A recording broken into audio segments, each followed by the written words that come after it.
resistensinya lebih kuat, imunitas tubuh kita lebih kuat.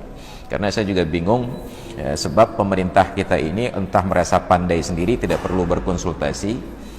Sebab seharusnya kita melihat, kalau sudah 4 bulan lebih, 6 bulan lebih kita tangani corona dengan sebuah SOP tidak ada perubahan, pasti ada yang salah pada SOP-nya. Makin patuh SOP, makin banyak korban, berarti ada yang salah. Maka kita belajar dari montir. Montirnya punya semua potensi kerusakan sudah diperbaiki, mereka tidak akan bermain di kerusakan sama yang lain rusaknya. Atau kemungkinan kedua, itu sudah disabotase oleh montir yang lain sebelumnya, tidak akan sembuh kecuali datang ke montir yang sama. Atau belajar dari dukun, dukun kata sakit hati, pekenang penyakit yang pulih kecuali tajak laki maaf bagainya. Maka itulah kemungkinannya. Tapi tetap saja kita lanjut dengan SOP yang tidak pernah ada perubahan ini.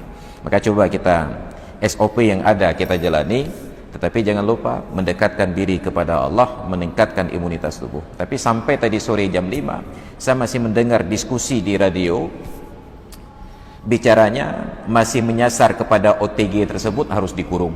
Ini kambut minta penyakit, OTG yang dikurung supaya orang-orang yang imunitas tubuhnya bebas berkeliaran. Jadi orang sehat dipaksa sakit dan orang sakit yudebit.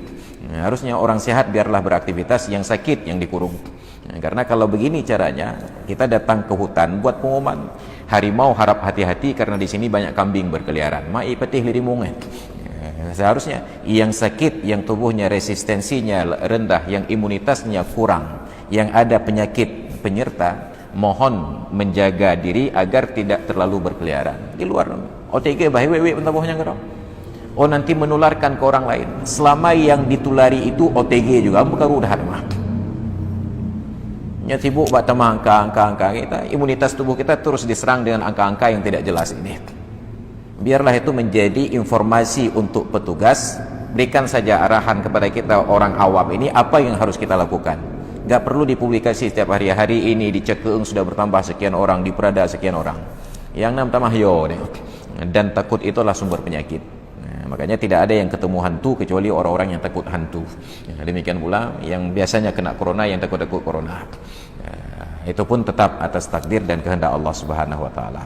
Maka ikhtiar kita itu, bila sudah 6 bulan begini saja dicoba tidak ada perubahan, kenapa tidak berpikir bahwa ada yang salah pada